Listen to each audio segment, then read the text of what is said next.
Hello नमस्कार मंडळी। तर आज मी तुम्हाला सांगते स्वीटकॉर्न अप्पे कसे बनवायचे ते। तर बघा, त्यासाठी मी 2 वाटी स्वीटकॉर्न घेतलेले आहेत।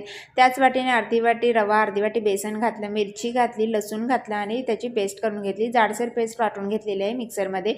ही पेस्ट मी भांड्यामध्ये काढून घेतली। त्यानंतर त्यामध्ये कांदा आणि टोमॅटो घातला, जिरं घातलं, मीठ घातलं आणि भरपूर अशी कोथिंबीर घातली आणि व्यवस्थित मिक्स करून 10 मिनिटं रेस्ट केलं। 10 मिनिटानंतर रवा फुलतो, त्यानंतर त्यात ॲडजस्ट करून पाणी घालायचं आणि त्यानंतर चिमूटभर आपल्याला खायचा सोडा घालायचा, छान मिक्स करून घ्यायचं। नंतर हे बॅटर आपण आप्पे पात्रात घालून घ्यायचं, तेल घालायचं आधी आणि मग नंतर आप्पे पात्रात हे बॅटर घालायचं आणि दोन्ही साईडनं आप्पे छान असे खरपूस असे भाजून घ्यायचे।